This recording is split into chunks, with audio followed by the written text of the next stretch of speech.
voilà donc ñu ngi nii ak ki nga xam ne moo di maître Abdoulaye Tall maître ñoo ngi lay nuyu yaa ngi en direct ci Walfadjri li nga xam ne moo di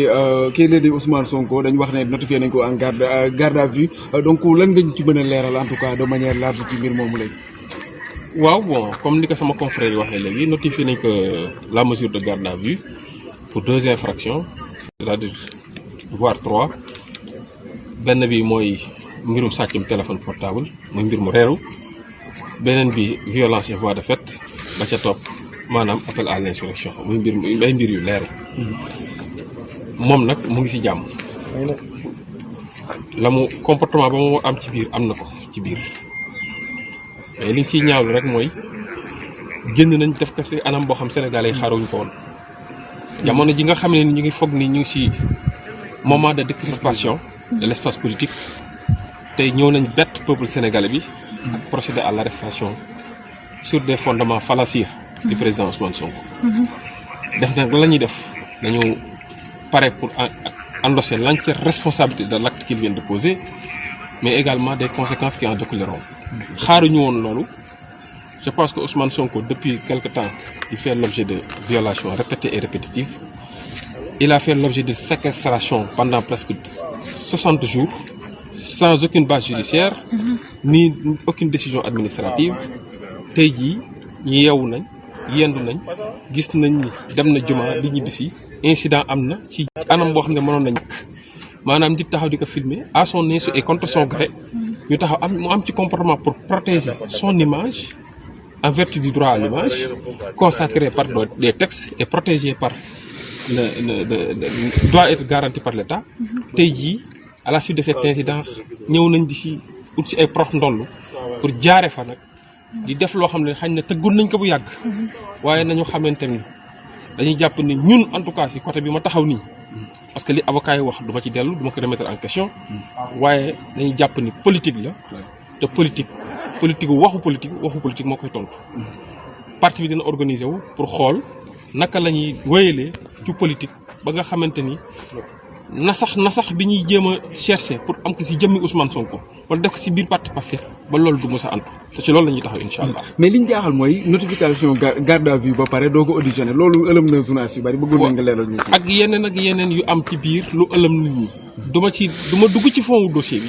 parce que dafa am lu ma yoon may ak lu ma yoon may waaye le moment venu incha allah on avisera parce que. Pool d'avocats bi compté nañ tenir une conférence de presse juste après la sortie de monsieur le procureur de la République qui a convoqué pour une conférence de presse demain le samedi. Voilà. Mais juridiquement est-ce que loolu mën na nekk notifier garde à vue soog a entendre nit ki. xam nga ñun nag dañoo nekkatul ci normalité. dañoo nekk dans l'anormalité. loolu moo tax yenn violation bi ñu ko gisee. duñu bett xam nga li ëpp solo mooy Ousmane Sonko toujours ay violation ak ay persécution lay subir. lan moo gën a doy waar gën a yéeme 55 jours de séquestration arbitraire et illégale 55 jours sans aucune décision judiciaire ni aucune base administrative encore moins juridique benn nécessité justifié wu ko nan nañ def xëy ñoom génn seen i barrière dem yóbbuwaat fële ba nit ñi yaakaar ne jàmm dina amaat tey ji bu ñu ñëwaatee def lii bett ñu te loolu yàgg na am nag ci réew mi yàgg na am ci jëmmi Ousmane Sonko yàgg na am ci biir parti Pastef yàgg na ñoo dalee noonu ci biir kaw militant Pastef yi waaye buñ foogee ni mbirum ñetti nit la wala mbirum ñetti nit c'est parce que xamuñu parti bi on est très organisé c'est une affaire du peuple c'est une affaire d'espoir que le peuple entretient et nourrit envers le président Ousmane Sonko yaakaar naa par respect même à notre démocratie qui vient encore une fois d'être agressée par respect à notre peuple je pense que certains comportements doivent être bannis et nous allons nous battre pour que ces genres de comportements ne puissent se répéter dans un état de droit et cet état que nous aimons cet état du Sénégal, que ce pays du Sénégal qui a vu des ancêtres sacrifier leur fortune, sacrifier leur sang, sacrifier leur patrimoine, tout sacrifier. Je ne pense pas qu'un groupuscule de personnes, une minorité, une infime minorité, qui s'est rendu compte qu'en réalité le peuple lui a tourné le dos, que cette minorité puisse essayer de maintenir son impérium ou essayer de nous faire subir un dictat pour nous faire reculer. C'est peine perdue. Voilà, un petit truc en français. Vous êtes avocat d'Ousmane Sonko, mais en même temps porte-parole du parti PASTEF. On a arrêté le leader de PASTEF dans la soirée. Finalement, il lui a notifié une garde à vue. Quel avis avez-vous sur cette décision et aussi sur cette affaire même de manière globale? Ah oui, un sentiment de honte, un sentiment de désolation suite à l'arrestation du président Ousmane Sonko, dans un contexte où beaucoup de Sénégalais sont en fête, parce que nous sommes au lendemain de Ashura, au moment où les Sénégalais croyaient qu'on est dans une dynamique de décrispation de l'espace politique pour essayer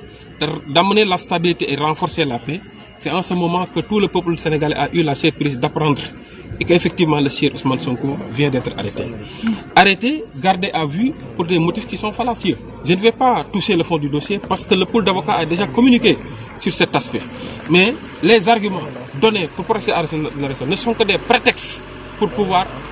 essayer de persécuter encore davantage le président Ousmane Sonko. Et ce n'est que peine perdue. Parce que je considère qu'en réalité, c'est un acte politique fort qu'il vient de poser et qu'il soit prêt d'en assumer l'entière responsabilité de l'acte, mais également des conséquences qui en découleront.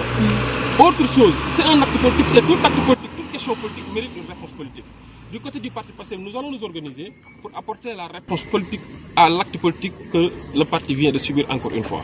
Vous dites tout à l'heure, sans que ça France nga ko doon wax que ni du ngeen dellu ginnaaw parce que lii du lu leen bett benn processus la bu gudd nga ñëw ak ñun ci wolof yi loolu. waaw mais duñu si dellu ginnaaw parce que en réalité Ousmane Sonko yaakaar naa mooy Sénégalais bi nga xamante ni li mu subir ci persécution de droit li mu subir ci violation li mu subir ci intimidation. Homme politique personnalité politique de sa trempe mosu kaa subir.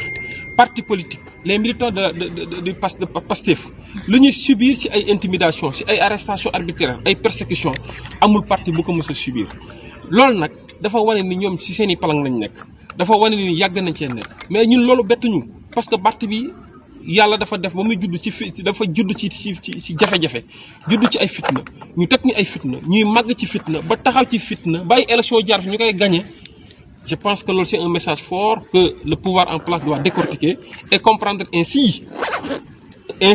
la réaction du peuple. Parce que c'est une question de message délivré par le peuple sénégalais. Maintenant, vous faites que nous comprendre le message que le peuple délivre chaque jour, chaque instant, à chaque fois qu'il s'agit de poser un acte sur la personne de Ousmane Sonko. Je pense que le pouvoir en place doit arrêter de faire de la politique parce que le pouvoir en place doit mettre tous les moyens pour comprendre le message délivré par le peuple, l'opinion que le peuple lui donne pour essayer de juguler les problèmes des Sénégalais et essayer de trouver une solution définitive. Merci beaucoup, maître. mi ngi noonu maître Tall bokk ci avocat Ousmane Sonko yi bokk ci parti Pastef des Patriotes merci chef doon def déclaration par rapport ak certains points yu nga xamante ne dese woon na leer ci bopp askan bi xam naa kon dana ñuy jox rek dig daje beneen yoon peut-être demain parce que comme ni ngeen ko xamee procureur war na def benn conférence de presse à 12h buñ ci paree aussi les avocats de Ousmane Sonko yi tamit prévoir nañ def le point donc demain rek dinañu dikkaat incha allah pour plus d'informations jaa ngeen jëf.